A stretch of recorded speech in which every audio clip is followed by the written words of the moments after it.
I am Amy Taylor, and I am 48 years old, and I live in Los Angeles, California.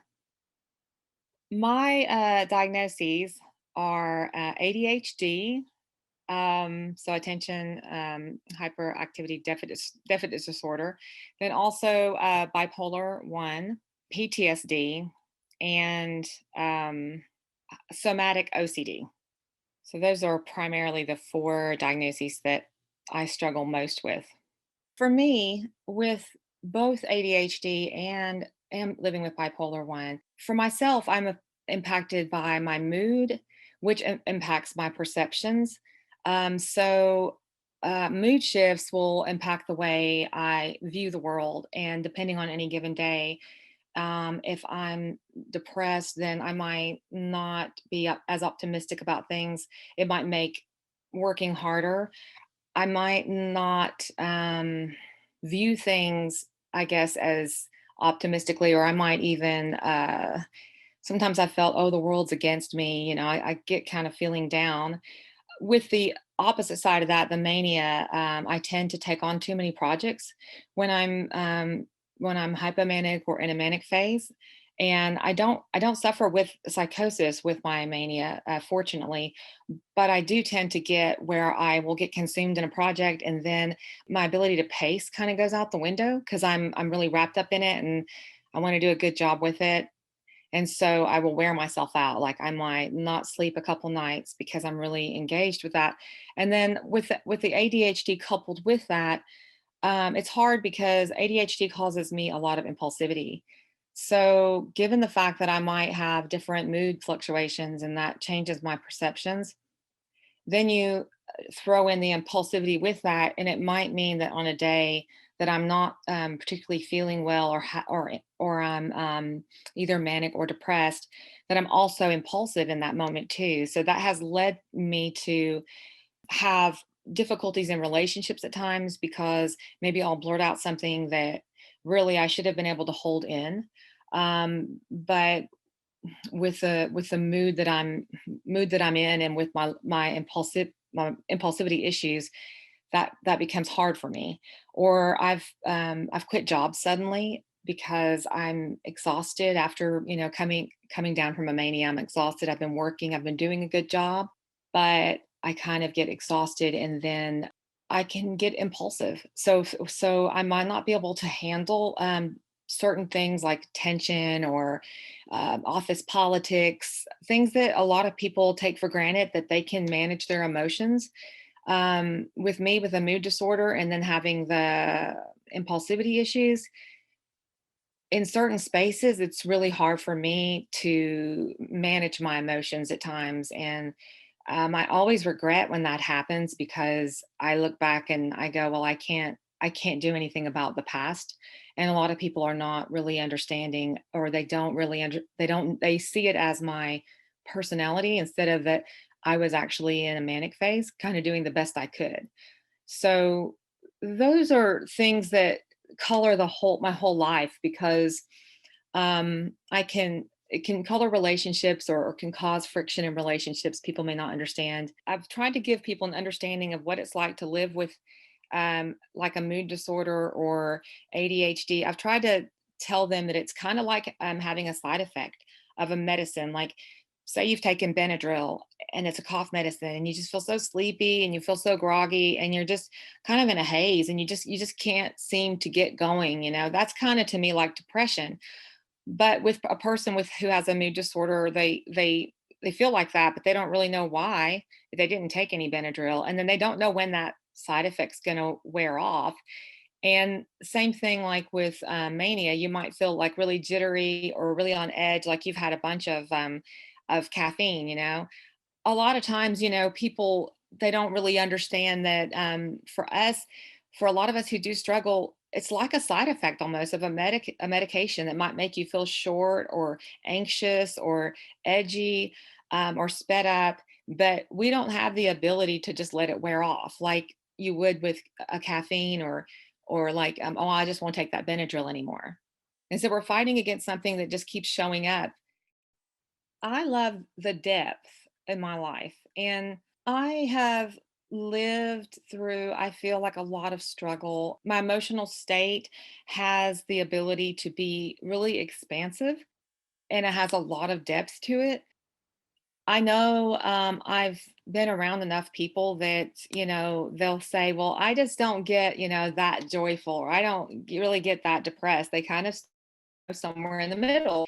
And for me, I do love that I have, when I'm really joyful, I can feel like very, very happy and very full. Also feel like with this illness, it's given me a little bit more empathy because I have been through quite a bit of struggle, like maybe with not being able to access care, or maybe with the stigma and having to feel a little isolated, or on a certain level, feeling a little bit alone. But that has allowed me actually a gift, because I have lost a lot with this illness, and it has taken a lot from me in my youth. But ironically enough, as I get older, I realize that that is a gift in of itself, because losing a lot actually allows you to realize that what you do have is enough.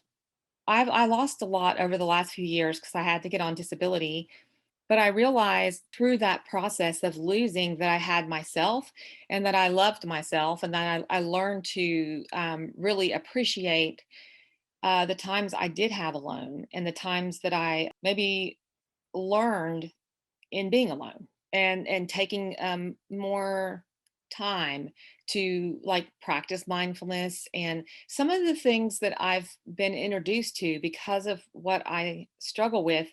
I may not have ever been introduced to mindfulness or meditation or any of these things had I, never struggled with this illness. And there's a lot of beauty in I don't mean to it kind of sounds a little strange, but there's a lot of beauty in suffering, and then learning how to change the suffering into acceptance of pain. I started to realize that this was a gift. And then I was able to, through losing so much, be able to find more of my voice, because at this time, when I'm on disability, I'm not so fearful to talk about my illness. I'm not so fearful to go out and write about it. And now I'm writing on the Mighty, and I'm writing on my blog, and I'm willing to talk here in the podcast. And when you're working, you might be more fearful that, oh, I don't know if I want to do that because I don't know how my employers might, they might view it a certain way. It might not, be good if they know. But I have a real sense of freedom now, and I feel a sense of obligation to be able to like articulate this for people that are struggling in those ways and can't. And we need to change, that culture anyway, to where people can actually discuss these things without any fear, that they might get retaliated against or discriminated. I mean, that's heartbreaking to me. And I have the ability now and the freedom to do that at this time. So I feel like I don't ever want to go back to not talking about it. It's really important, I think, to talk about these things. I think one of the things that is hard to get people to understand, and I think we need a lot more awareness about it, is the actual struggle of living in a world that often can be devaluing to those people who are on disability or living on disability. And so, for instance, I will explain something, then I'll just give an example of what I mean.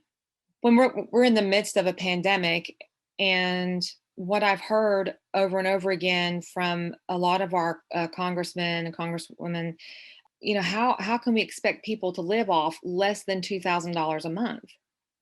And so that is something that really hit me, because I'm on disability benefits, and I'm around $1,400 a month is what I live off of, and I'm living with somebody because I can't live independently right now on my own. A lot of the programs that people think are in existence, like Section 8 and different things, they take years to get on, or sometimes, for instance, here in Los Angeles, my counselor told me that I would nearly have to be homeless to be able to even get on the list.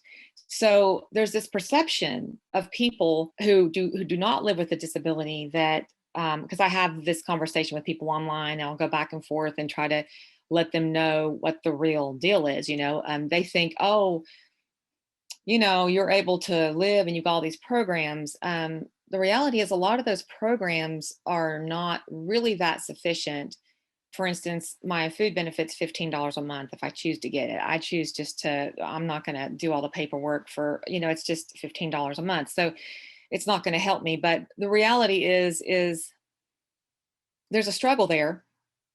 There's somewhat of a devaluing at times because it's like for the able-bodied people who've lost work for a year, for them, it's like, how can we expect people to live off less than 2,000? But for someone who gets on the system with disability, they have to wait sometimes 2 to 3 years to be accepted. They lose their savings. They might lose their home. Um, they don't get a lot of help while they're waiting. It's more just that people don't understand the struggle and they don't understand the lack of access sometimes to care.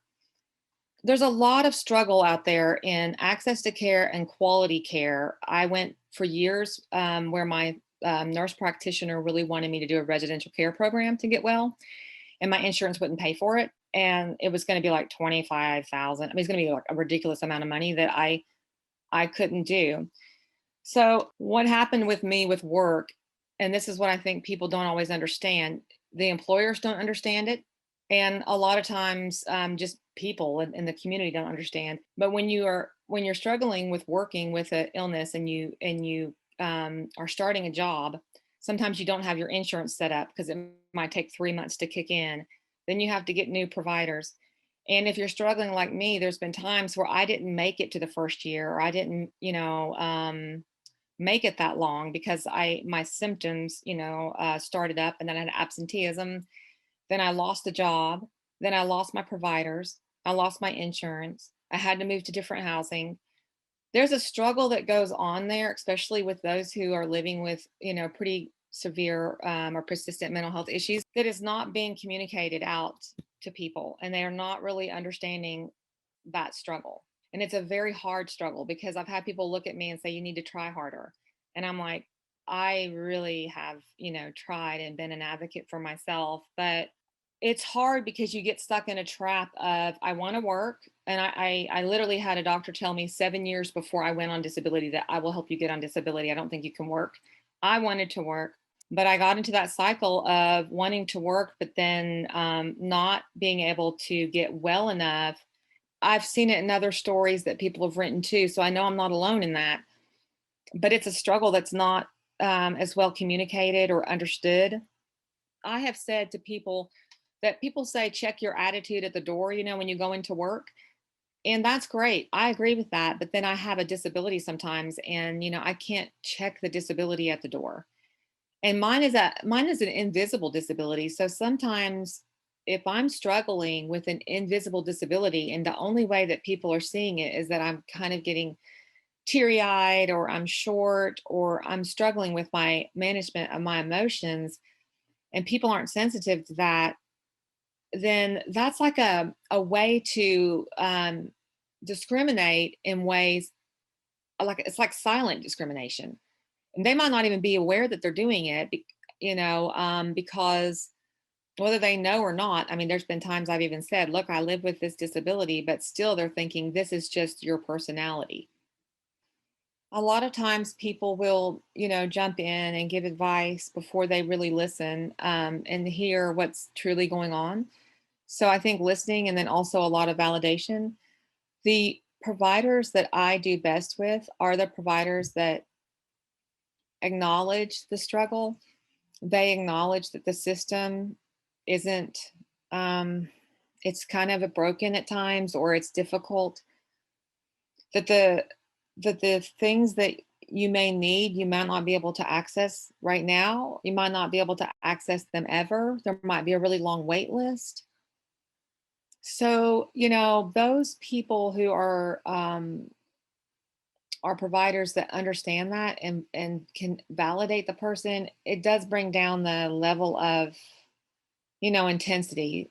At least somebody sees it, at least somebody understands that it is really hard to access certain services. A lot of times people, even the medical professionals, are not sensitive, or they stigmatize their own clients. Like they'll say, oh, I'm going to go deal with this client, and you'll hear them talking back and forth like two coworkers, and they'll say, she's really difficult, and then she'll say, yeah, she's bipolar, and it just feels like for me, I've had to listen to that conversation so many times, and it's kind of hurtful because normally I don't disclose in the workplace unless I have to, but it kind of makes me feel like if they knew I was bipolar, would they start to think I was difficult? Or I just feel like some clients are difficult and some clients aren't, but I'm not sure that it needs to be particularly related to the disorder. As far as providers, I just wish that some were a little bit more sensitive. And if you're treating patients, see that as a health issue too, not just, oh, it's a mental issue, because it is actually a physical, it's a biological thing that's going on. It's your brain is an organ, and it's not just like a personality, oh, they're difficult. They're actually struggling with a brain disorder, and have respect for that. So that's kind of what I would want them to practice more, is just less stigmatizing, like really be careful of that. And because you never know who you're talking to. And a lot of times those people did not know that I lived with the disorder. Yeah, I think with all the social media and even Twitter, there's this big community out there that fights against stigma. And, I didn't see that growing up. It makes me feel hopeful, and it makes me feel just really happy that people are being able to be themselves and to disclose, and many more people are doing that now. And I feel like raising your voices like that in time, over time, people are going to be less judgmental, or they're not going to stigmatize the illness as much. They'll be more understanding in the future. I actually have a story that I just wrote that just came out on the Mighty, and it was please stop scapegoating those living with a mental illness. And so a lot of my stuff is actually fighting against stigma. I think I will probably go back work part time, or who knows, maybe full time. But right now, it's looking more like part time as a first step. And if I do, I've decided I want to do advocacy. So I might try and do like the peer recovery specialist.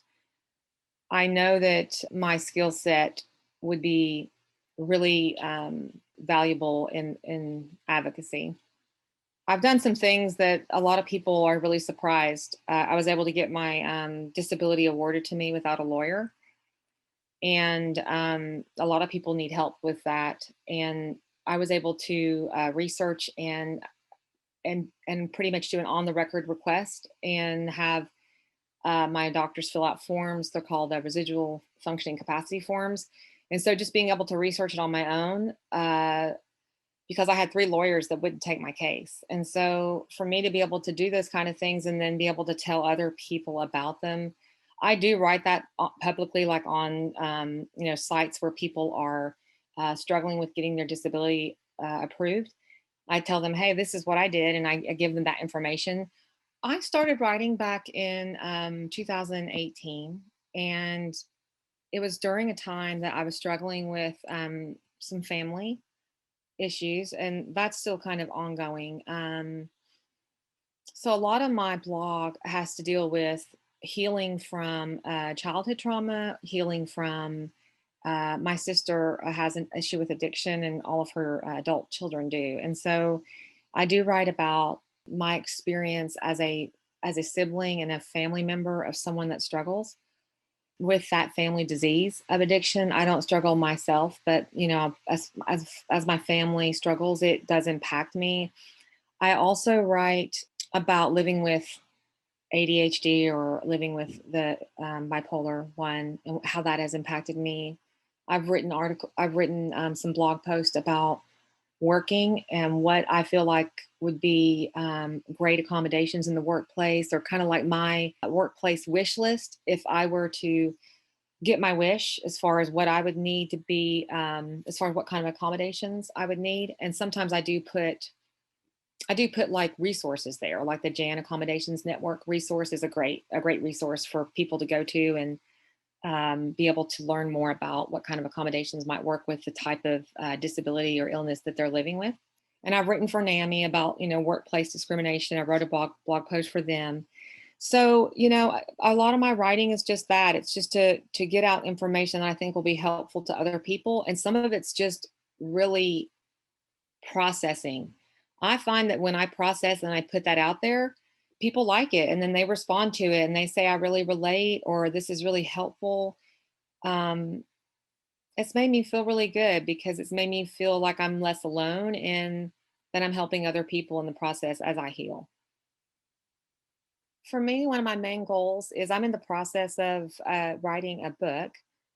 I've written about 60 pages or so. And what my book is going to be on is working while living with a mental illness.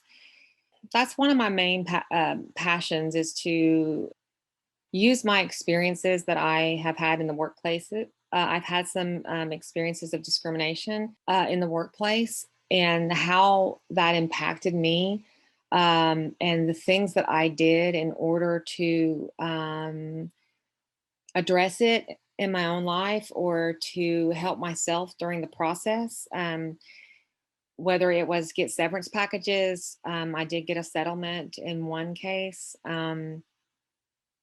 It's really important for me to take the knowledge that I learned in my struggle with work, because work is something that everyone should, be able to have a right to the same kind of opportunities. And I'll be writing articles about that along with hopefully getting my book finished in time, because I really believe that I have a voice from the experiences that I went through in helping people to be able to be an advocate for themselves in the workplace.